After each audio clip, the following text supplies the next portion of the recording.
Hello guys, welcome to the कोडे। तो आज हमारे सामने यहाँ पे एंजल वन का स्टॉक है यहाँ पे, लेकिन उसके बारे में डिटेल में जानने से पहले मैं आप लोग को एक चीज बता दूं यहाँ पे कि हम एक वर्चुअल पोर्टफोलियो क्रिएट करते हैं। ये कोई भी यहाँ पे रियल ट्रेडिंग नहीं होती, इसके अंदर रियल मनी यूज नहीं होती, सिर्फ और सिर्फ स्टडी के लिए इसका इस्तेमाल किया जाता है। तो हम यहाँ पे जितने भी स्टॉक्स की स्टडी करते हैं यहाँ पर, जो हमें क्वालिटी स्टॉक्स लगते हैं तो हम अपने वर्चुअल पोर्टफोलियो में ऐड कर लेते हैं सिर्फ और सिर्फ स्टडी के लिए, और उसको होल्ड करके रखते हैं आने वाले 5 से 6 महीने के लिए या फिर 1 साल के लिए, ताकि उसके ऊपर स्टडी कर सके और आप लोग इसके अंदर से सीख सको कि किस तरीके से इन्वेस्टमेंट्स इसके अंदर की जाती है। तो अभी इसके हम एंजल वन के ऊपर की जो मेन पॉइंट्स है उसको थोड़ा सा कवर कर लेते हैं यहाँ पर। उसके बाद में थोड़ा सा वही पॉइंट्स हम डिटेल में समझ लेंगे, लेकिन उससे पहले ये मेन पॉइंट्स आप लोग समझ लो। यहाँ पे ये जो कंपनी यहाँ पे 1.5 साल पहले यहाँ पे लिस्ट हुई थी मार्केट के अंदर, इसका जो आईपीओ आया था उसका इशू प्राइस जो है 310 रुपए था यहाँ पर। और उसके बाद में ये जो कंपनी है यहाँ पर, जो स्टॉक है यहाँ पे मार्केट में लिस्ट जो हुआ था ये 275 के ऊपर हुआ था, मतलब यहाँ पे डिस्काउंट में लिस्ट हुआ था। उसके बाद में इसने अपना लोअर प्राइस जो यहाँ पे 225 रुपए का बनाया था, लेकिन इसकी करंट प्राइस जो है यहाँ पे आज 1400 रुपए के आसपास ट्रेड कर रही है और 1900 का आंकड़ा ये टच करके आ चुकी है यहाँ पर।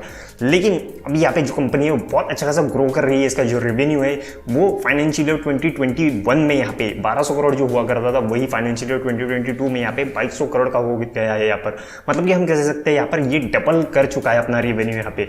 मतलब जो पिछले 2017-18 में यहाँ पे जो रेवेन्यू जो है वो यहाँ पे 200-300 करोड़ हुआ करता था, वो अभी बहुत ज़्यादा ग्रो कर रही है ये कंपनी। इसके बारे में भी हम इसके फाइनेंशियल्स के बारे में थोड़ा डिटेल में बाद में वीडियो में हम इसके बारे में बात करेंगे। लेकिन अब यहाँ पे इसके क्रेडिट रेटिंग के बारे में बात कर ले तो यहाँ पे जो क्रिसिल है, क्रिसिल ने यहाँ पे इसको A1+ की रेटिंग दी है। वही यहाँ पर केयर की रेटिंग की बात कर ले तो वो A1 की है यहाँ पर। और इसका जो कैश है यहाँ पे, जो कैश फ्लो कह सकते हैं हम यहाँ पे, जो कैश बैंक में पड़ा हुआ है वो 422 करोड़ रुपए है कंपनी के ऊपर। ऐसा नहीं है कि कंपनी डेट फ्री है, कंपनी यहाँ पे डेट भी है कंपनी के ऊपर, लेकिन इसके अंदर यहाँ पे कैश फ्लो भी है यहाँ पर अच्छा खासा। तो ये सारी यहाँ पे मेन पॉइंट्स हो गए इसके बारे में। यहाँ पे ये सारी जो चीजें हैं हम यहाँ पे इसके जो एनुअल रिपोर्ट हमारे सामने आया है यहाँ पर फाइनेंशियल ईयर 2022 का, उसके अंदर भी आप लोग ये सारी चीजें यहाँ पर देख सकते हो, समझ सकते हो। इसकी जो लिंक है वो नीचे मैं डिस्क्रिप्शन के अंदर दे के रखूंगा, तो वहां से आप इसको पिक कर सकते हो और उसके ऊपर खुद ही स्टडी कर सकते हो। तो अभी ये जो मैंने मेन पॉइंट्स बताए इसको ही हम आगे डिटेल में समझ लेंगे,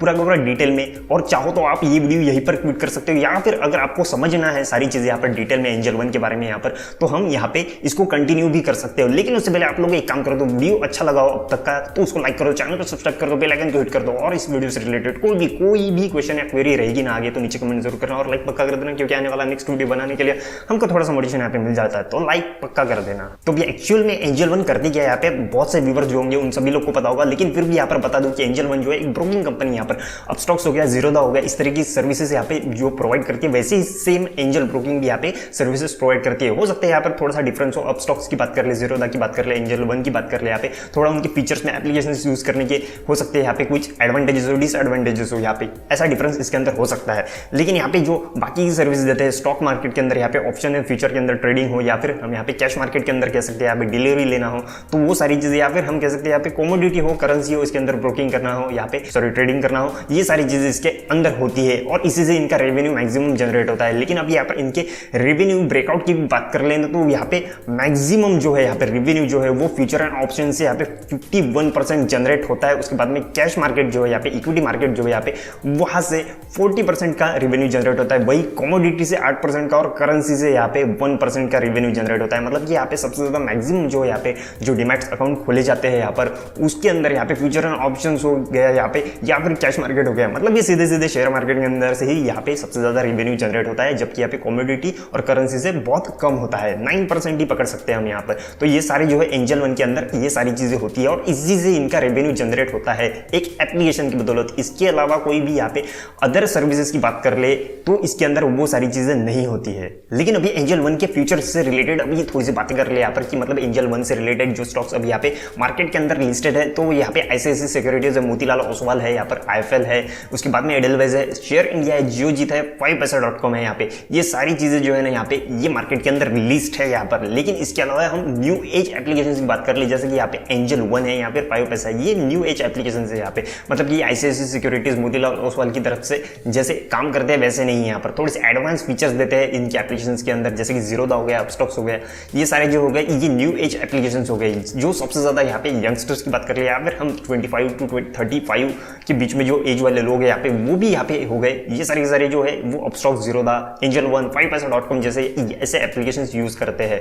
तो यहाँ पर ICICI सिक्योरिटीज़ की बात कर ले, उसने भी अभी नया एप्लीकेशन डेवलप किया है। यहाँ पे ICICI डायरेक्ट की बात कर लिया, फिर मोतीलाल ओसवाल भी है, वो भी अच्छी खासी टक्कर दे रहा है। लेकिन यहाँ पे जैसे कि ज़ीरोधा जिस लेवल पे है, अपस्टॉक जिस लेवल पे, उस टाइप की जो स्टॉक्स है अभी तक मार्केट के अंदर लिस्ट नहीं हुए हैं। तो अभी इसको टक्कर देने वाली चीज़ की बात कर ले यहाँ पे, तो अभी मार्केट के अंदर कोई भी नहीं है। न्यू एज एप्लीकेशंस के बारे में बात कर ले तो फिलहाल एंजल वन जो है वो थोड़ा टॉप पे है यहाँ पर। भले ही यहाँ पे ICICI सिक्योरिटीज जो है यहाँ पे बहुत अच्छा खासा यहाँ पे रेवेन्यू जनरेट कर रही है, एंजल वन से बेटर है यहाँ पे, लेकिन ज़्यादा डिफरेंस नहीं है यहाँ पे।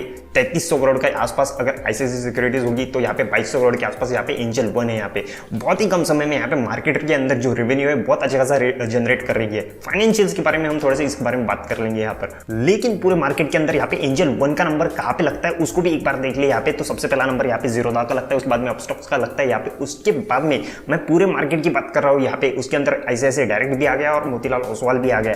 लेकिन यहाँ पे तीसरा नंबर जो है यहाँ पे एंजल वन का लगता है यहाँ पर, मतलब कि उसके बाद में यहाँ पे 5paisa, फिर ग्रो आया, फिर उसके बाद में बाकी जो है IIFL हो गया, यहाँ पे कोटक सिक्योरिटीज हो गया, HDFC सिक्योरिटीज हो गई, इन सबका नंबर लगता है यहाँ पे। ये क्लाइंट वाइज है यहाँ पे, मतलब कि कितने ज्यादा क्लाइंट्स यहाँ पे यूज करते हैं, यहाँ पर कितना बड़ा यूजर डेटा है यहाँ पर, ये सारी बातें।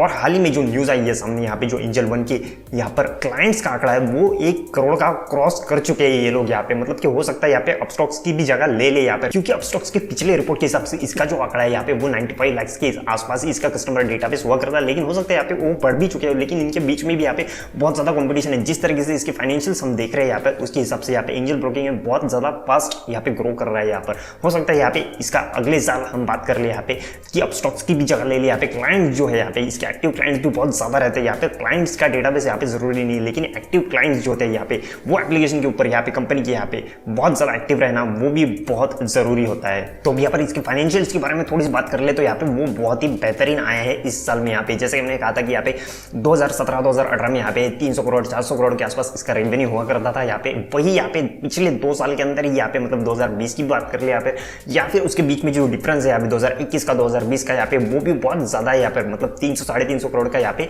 हमको डिफरेंस जो है वो देखने को मिल रहा है यहाँ पर। और वही हमें 2021 और 2022 का जो यहाँ पे आंकड़ा है वो टोटल यहाँ पे डबल होते हुए दिख रहा है। मतलब जहाँ पे 1300 करोड़ के आसपास इसका रेवेन्यू है, वही यहाँ पर 2260 करोड़ के आसपास यहाँ पे मार्च 2022 का, मतलब जो अभी रिपोर्ट्स आए हैं सामने यहाँ पर पिछले महीने ही, तो वो आंकड़ा यहाँ पे 2250 करोड़ 2260 करोड़ के आसपास हमको देखने को मिल रहा है। वही यहाँ पे इसका जो प्रॉफिट मार्जिन है ना यहाँ पे, वो भी लगातार बढ़ा है यहाँ पर। मतलब कि जो यहाँ पे 26 और 24% के आसपास हुआ करता था 2019-20 में यहाँ पे, वही 36% यहाँ पे 2021 में हुआ है। और उसके बाद में यहाँ पे 2022 में यहाँ पे 39% बढ़ा है। मतलब यहाँ पे 3% की डिफरेंस यहाँ पे हमको देखने को मिल रही है। वही नेट प्रॉफिट भी काफी अच्छा खासा यहाँ पे हो रहा है। कंपनी के ऊपर थोड़ा बहुत कर्जा है, इसीलिए यहाँ पे इंटरेस्ट भी अच्छा खासा यहाँ पे कटता है। इसी वजह से यहाँ पे कंपनी डेट फ्री नहीं है यहाँ पर। मैं एक चीज बता दूं यहाँ पर, लेकिन यहाँ पे कंपनी के अंदर बहुत अच्छा खासा यहाँ पे बैलेंस है, कैश बैलेंस है यहाँ पे 244 करोड़ के आसपास यहाँ पे, सॉरी 422 करोड़ 422 करोड़ के आसपास यहाँ पे इसका कैश फ्लो है यहाँ पे। बैंक के अंदर यहाँ पे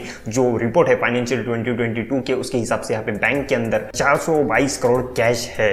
लेकिन एंजल वन के इसके जो रेवेन्यू है जिसके अंदर हमें बढ़ोतरी देखने को मिली है, मतलब 1200 करोड़ से सीधा इस साल हमको 2250 करोड़ 2260 करोड़ के आसपास इसका जो आंकड़ा है वो देखने को मिल रहा है। उसी हिसाब से यहाँ पे अंदाजा लगाया जा रहा है कि जो इसके नेक्स्ट क्वार्टर के रिजल्ट्स है बहुत बेहतरीन आएंगे यहाँ पर। कि मतलब जिस तरीके से यहाँ पे डीमैट अकाउंट्स ओपन हो रहे हैं, उसी तरह से यहाँ पे जो एक्टिव यूजर्स है, मैंने जैसे कि बताया था यहाँ पे बहुत ज़्यादा डेटाबेस, जो क्लाइंट डेटाबेस है वो ज़रूरी नहीं यहाँ पे, वो यहाँ पे ज़रूरी है कि active users, monthly active users है वो कितने होते हैं, उसी से इनका जो इनकम है वही ग्रोथ जो हमको देखने को मिल रही है वही यहाँ पे जनरेट कर सकते हैं यहाँ पर जो एक्टिव यूजर्स है।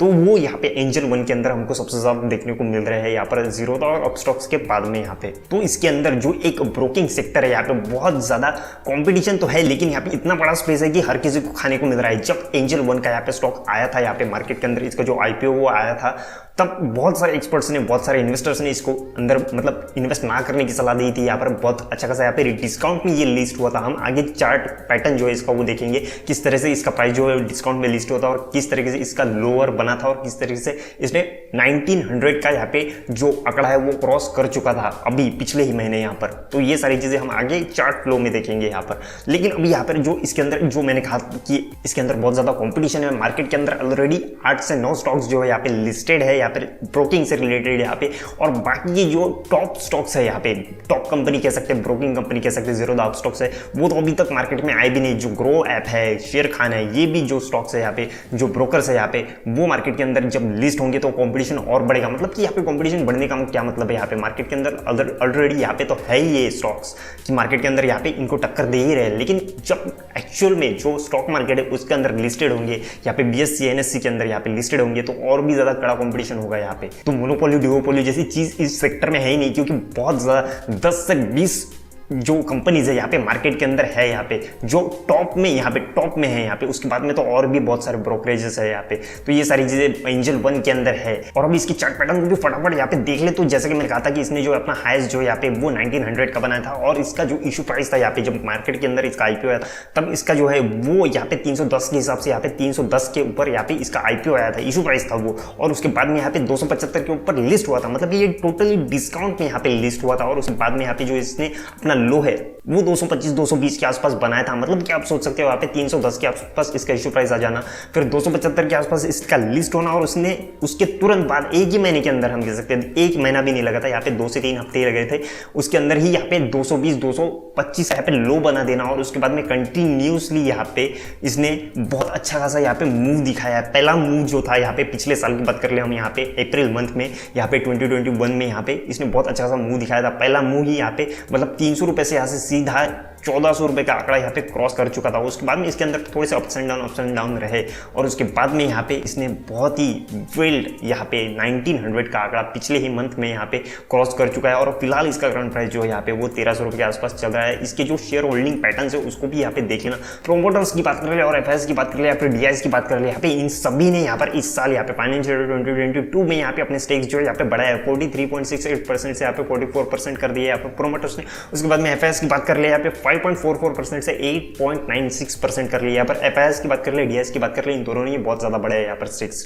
DIs जो यहाँ पे 8.57% से 10.33% तक यहाँ पे पहुंच चुके हैं। तो इन लोगों को भी यहाँ पर बहुत ज्यादा भरोसा हो रहा है कि इन फ्यूचर यहाँ पे 1 या 2 साल की बात कर ले यहाँ पे बहुत अच्छा खासा यहाँ पे रिटर्न दे सकती है एंजल वन यहाँ पे। लेकिन जैसा कि मैंने कहा कि मार्केट के अंदर बहुत ज्यादा कॉम्पिटिशन यहाँ पे, मार्केट के अंदर ICICI सिक्योरिटीज की बात कर ले, मोतीलाल ओसवाल की बात कर ले, या फिर जो मार्केट के अंदर नहीं है, मतलब मैं BSE और NSE की बात कर रहा हूँ, जो लिस्टेड स्टॉक जो नहीं है, हम जीरोदा की बात कर ले, अपस्टॉक्स की बात कर ले, ये सारा का सारा कंपटीशन यहाँ पे एंजल वन को दे सकते हैं इन फ्यूचर। तो इसी को चलते देखते हम यहाँ पे ये भी कह सकते हैं कि मार्केट के अंदर किस तरीके के परफॉर्म करती है ये कंपनी। मतलब कि आने वाले नेक्स्ट 2-3 क्वार्टर्स की बात कर ले, उसके अंदर भी अच्छा खासा इन लोगों ने अभी परफॉर्म किया, तो आगे भी बहुत अच्छा खासा परफॉर्म कर सकती है। इस टाइप के जो स्टॉक्स होते हैं इनकी स्टडी जो होती है क्वार्टरली करना बहुत जरूरी होती है। मतलब जो क्वार्टरली रिजल्ट जो आते हैं उसको स्टडी करना, और एनुअल रिपोर्ट जो होती है, जो ये लोग एनुअल रिपोर्ट में टारगेट्स देते हैं, जो टारगेट्स ये लोग कंप्लीट करते हैं, उसी के ऊपर भरोसा करते हुए ऐसी कंपनीज के अंदर हमें इन्वेस्ट करना चाहिए। तो जैसे कि मैंने नीचे डिस्क्रिप्शन के अंदर इस एंजल वन का यहाँ पे एनुअल रिपोर्ट 2022 का एनुअल रिपोर्ट जो है वो नीचे लिंक देख रखी है, आराम से बैठ के उसको अगर स्टडी करोगे आपको तो सारी चीजें समझ में आ जाएगी। तो ये सारी चीजें जो है आप लोग को समझ में आ चुकी होगी। अच्छा लगा हो वीडियो, काम का लगा हो तो इस वीडियो को लाइक कर दो, चैनल को सब्सक्राइब कर दो, बेल आइकन को हिट कर दो, और इस वीडियो से रिलेटेड कोई भी क्वेश्चन या क्वेरी होगी ना तो नीचे कमेंट जरूर करना, और वीडियो को लाइक पक्का कर देना, क्योंकि आने वाला नेक्स्ट वीडियो बनाने के लिए हमको थोड़ा सा मोटिवेशन यहाँ पे मिल जाता है। तो लाइक पक्का कर देना। तब तक के लिए टाटा, स्टे अलर्ट।